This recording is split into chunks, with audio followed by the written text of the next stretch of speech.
Welcome home. I'm Dr.Thema, a minister, licensed psychologist, and sacred artist. And this is Homecoming, a podcast to facilitate your journey home to yourself. While I will provide weekly inspiration and mental health tips, this podcast is not the same as personalized therapy. I'm so excited you're on the journey. If you want to request specific topics or to submit a poem for me to read on the podcast, email me at homecomingpodcast@gmail.com. Also, to build our community, don't forget to like, subscribe, and share. Let's begin. Welcome home, Cojourners. I'm glad you're here for another episode, and I'm grateful we have a poem submission for this week. And our poem for this week comes from India McWhorter. And it reads, Weary but free, lighter than I was, somewhere between almost and always, almost healed and always healing, almost done, but always learning, almost ready to discard the lesson, to throw away the moment seemingly full of mistakes. And then I realized that I will always have this moment. My past does not define me, and my future will come when it is ready, maybe before I am ready. As for now, the path to healing knows no time. Listen closely. Change will come when you are still. In that stillness, your wish to be at peace will breathe itself full of life. Life, not void of mistakes, but never defined by them. Life, lighter than it was before. Life, lived in the in-between, knowing that freedom is always present in this moment. Yes, India. What a beautiful poem. Thank you so much for your work in the mental health field and also for this thoughtful and revealing poem that really reminds us of being present in this moment, in this season of our lives. And that is such a gift to learn how to live in the present. So I truly appreciate that. And as we think about living in the present and also embracing freedom, I want to focus on today on coping with underemployment. Coping with underemployment. And that is different than unemployment. So unemployment is when you want a job but do not have a job. And underemployment is when you working in a position that does not fully utilize your skills, your talents, your gifts, your education. So there are several ways that we can check in with ourselves as we reflect on, does the job where I am currently working match with me, align with me, fulfill me? Does it reflect the totality of what I bring to the table? And does it have space for me to really take up room and not only show up with what I have and what I know and who I am, but also room to grow, right? Is there growing space? Am I learning? Am I developing? Am I able to evolve in this position? And so as you're thinking about your current position, and if you are currently unemployed, you can also reflect on the past as we reflect on what it has been like in my past or present to be underemployed? What has it felt like to work at a job for which I'm overqualified? So I have more experience, more training, more knowledge, more education than this job makes use of, right? If I am working at a job where I am being underpaid and undervalued and underutilized, that can really give us the sense that I am underemployed. If you are in a position and you don't feel challenged, you don't feel like you are growing or learning, you could do it half asleep. It does not move you, does not motivate you, does not inspire you, does not speak to you.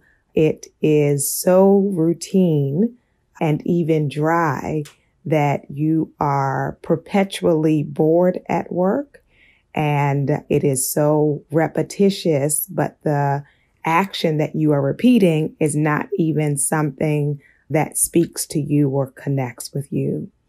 If there is never anything new, no space for innovation, nothing that is ever exciting or for which you have enthusiasm, nothing that awakens you, that animates you, that it is monotonous and it is really sedating you, right? As opposed to bringing you to life, that it is draining, it is depressing, it creates a deep level of unfulfillment.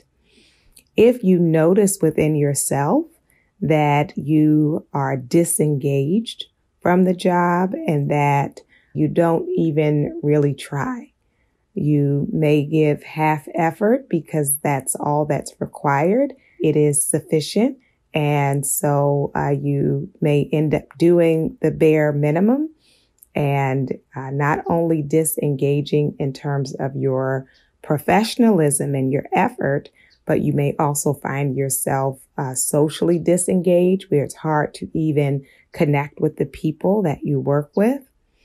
And some of you are in a space where you're having to mentor people who are actually advanced in a position, in a place, at a salary level that is beyond yours. So you have the knowledge, the skills, the wisdom, the expertise that those who are above you actually need. And they end up coming to you for questions, or you end up offering the support, or you may even be assigned. I know people who have been assigned to teach their supervisors, right? To train the people who are actually making more than they are. And if you are in that circumstance, we are sending so much compassion and breath, because that is a difficult place to be in. For some of you, it is not so much that the job underutilizes your skills, but you don't get the opportunities or the hours that you would need or want. So perhaps you get to do something that really speaks to you, but it is part-time, or it's just a few hours at a time. And so then you feel underutilized, that you are operating below your capacity, or perhaps the percentage of your work time that is spent in doing the activities that you love is very low. And some of you, as a result of the institution or the company in which you are working, or the academic setting in which you are working, there is not room for growth or for progress. And so you feel professionally stuck, right? Vocationally trapped. And you know that no matter how well you do at this position, that there is no room for advancement, no room for growth, no room for promotion, or the avenues to those things for you have been blocked. And so it is going to be so important for us to recognize when we are underemployed, because that may be the source of your emotional distress, right? So sometimes when we haven't put the pieces together, we don't understand ourselves.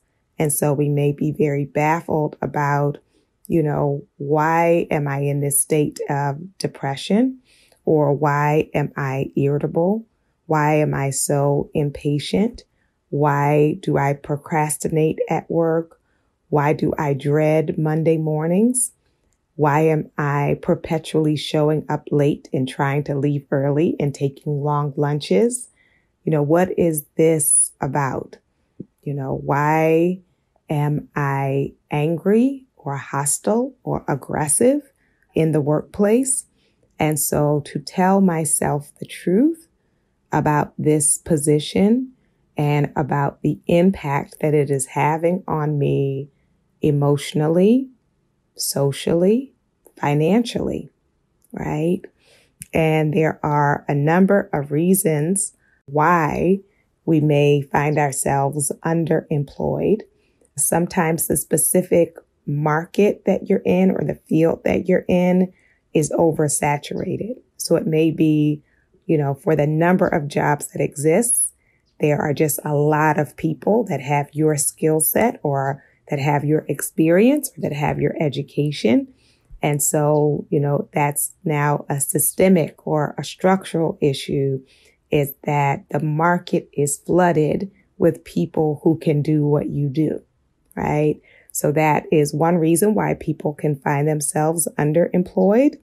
Some people may find themselves underemployed because their skill set or education is outdated. So perhaps there have been advances in your field or industry, and now they're looking for people who have a specific type of skill within that field, and that's not something you are up to date on, right? So you may have a lot of experience, even education, but in some ways it has become outdated because of advances, and you're needing additional training in those new areas. Sometimes we are dealing with being underemployed because of the economic crisis and conditions, the recession, that companies just are not hiring or not hiring people at your level. So if you're advanced, then it costs more to hire you. And so some companies are trying to save money. And so they will look for people who have less skills, less education, less training. There is also the reality of discrimination, right? And so some of us are a part of identities, demographic groups where you are perpetually underestimated, stigmatized, stereotyped, and that can come as soon as when you are turning in the application and people, having racism, sexism, every form of discrimination for marginalized identities. If you have done your research and you know that people of your identity are often underemployed, underpaid, and devalued, that can be a part of, and even the most significant part, that is contributing to or causing your underemployment. And then I want to also name that for some people, it is a lack of emotional intelligence or interpersonal skills, right? So some people have the knowledge, but don't do well with the social aspect of interviewing or working well with others. And so you want to consider, what is the feedback that you have received? What is the message that you have received about the ways other people experience you, right?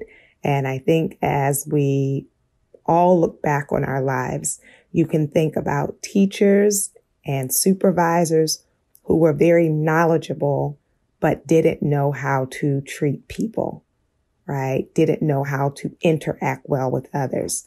So sometimes those social skills or social challenges can be a barrier to our promotion and advancement, right? Some of that can be personality, and some of that, depending on your diagnosis, can be ableism as well. So you want to consider for yourself, what are those dynamics and how have they played out for you? And so while some people may sign up for underemployment in this season of their lives, I want to address those who are looking to shift past it, to move through it, to overcome it, right? So some people have made that decision because they say, well, I need a job immediately because I have these bills. So I'm willing to work in this position that is not really at my level of skill or level of pay. But, I need the benefits, health insurance, or the income, even though it is smaller than I want, and I sign up for that. Some people choose underemployment because they don't want the stress and pressure of a job that would be more demanding, right? So they say, I could do more, but that requires a lot of hours, a lot of late nights, a lot of deadlines, a lot of stress. I don't want that. And so I am intentionally selecting something that I can do very easily. So that is a choice that people can make as well. And we want to be mindful and thoughtful, as our poet India talked about, of being in the present. So when I'm in the present, I'm not caught up in your present reality, your expectations or your shoulds or your judgments about what I am doing. I am checking in with myself to say, at this point in my journey, what do I want? Right? Now, for those of you who are underemployed and that is not what you desire, I want to start off by saying to you that you are not the only one. And I say that not in a way to dismiss the frustration, but for you to have compassion on yourself and grace for yourself, because sometimes we are living with the assumption that everybody else is thriving, that everybody else is fulfilled, that everybody else is making the money they deserve, and feeling like you're the only one that is in this place of being underemployed. And, unfortunately, for various reasons, from the recessions to the markets to discrimination, many people are in that position. Along with knowing that I'm not in it by myself, it is also important for us to regularly remind myself my position and my salary do not define my worth, right? My position and my salary are not my identity, right? And so we can really get into a despairing place and have very negative thoughts about ourselves if we internalize these hierarchies, right? Of saying, I am less of a person because this is all I am making, or I am less of a person because this is the job I had to accept at this point in my life. And so I invite you in this moment to breathe in compassion, self-compassion, and to exhale self-judgment. To breathe in appreciation and grace, and to exhale that critical voice within. To breathe in the truth of who you are, and to exhale the assumptions about who you are.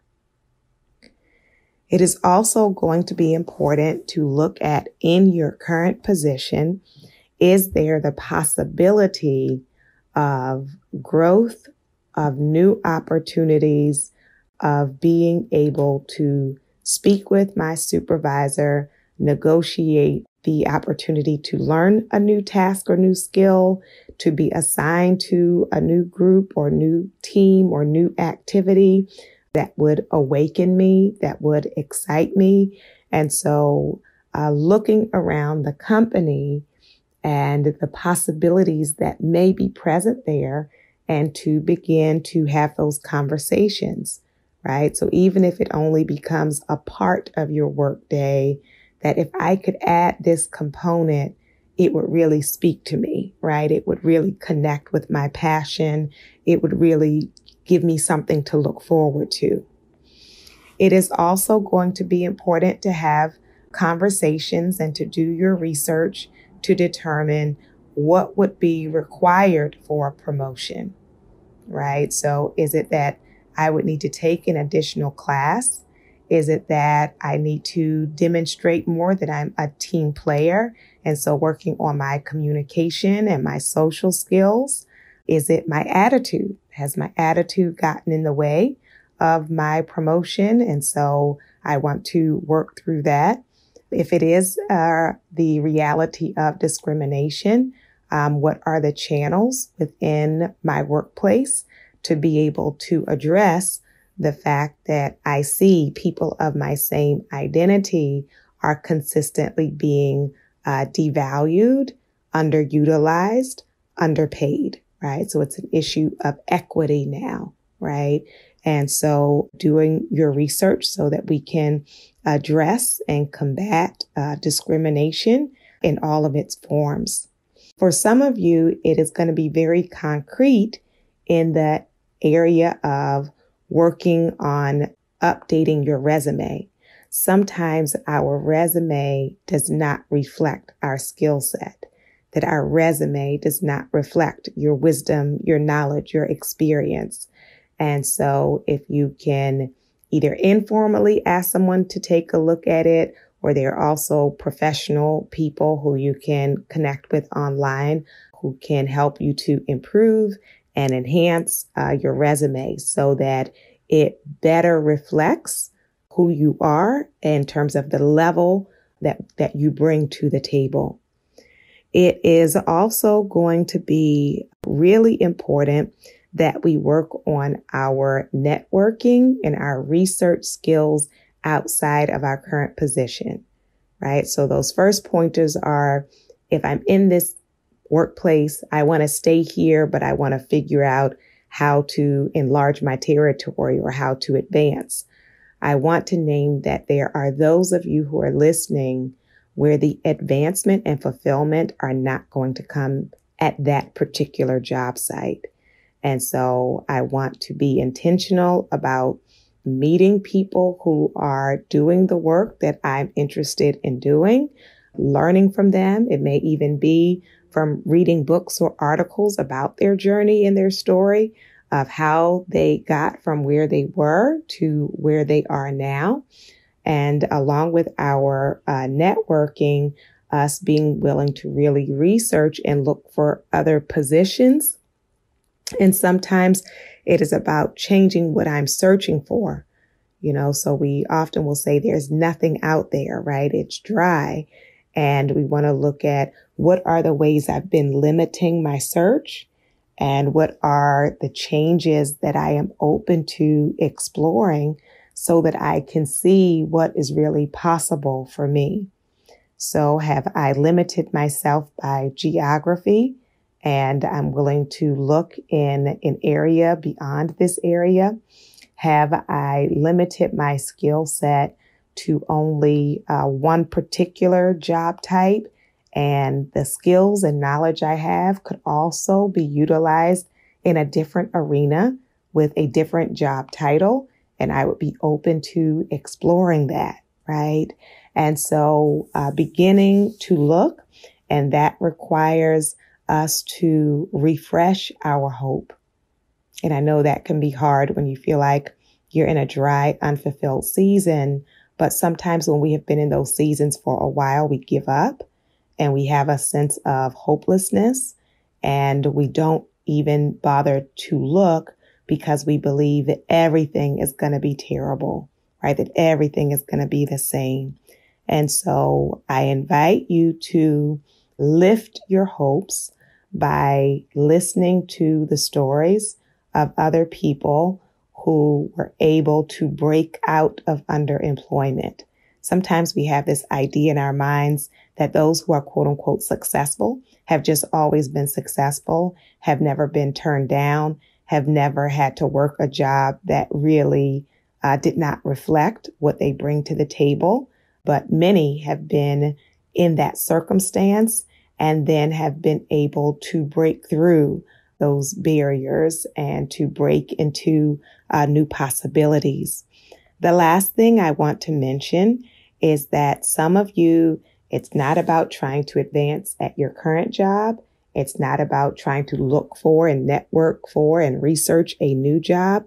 For some of you, you will not be fulfilled until you launch out and start your own thing.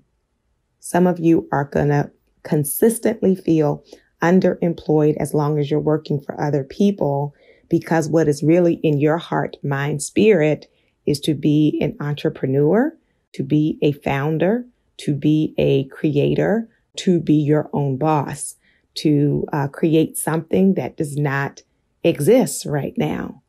And so I want to encourage you that if that is the truth that resonates with you, that you begin doing your research and taking the small steps that will get you to the place where you can economically and psychologically launch and create the thing that is in you to create, the thing that will reflect your skills, your gifts, your intelligence, and your possibility.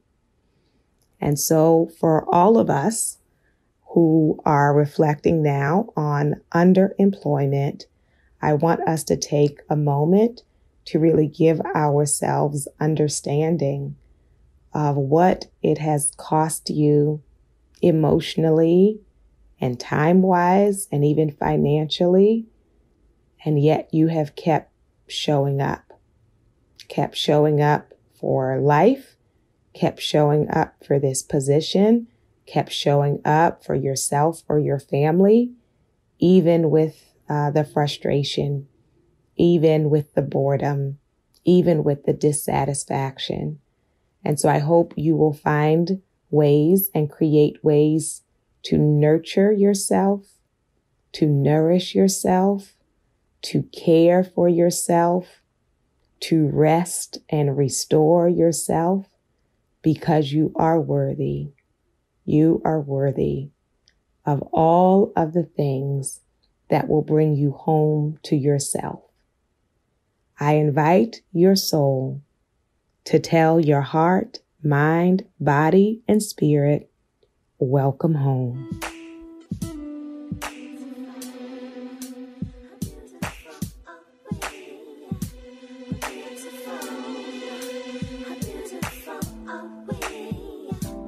Beautiful.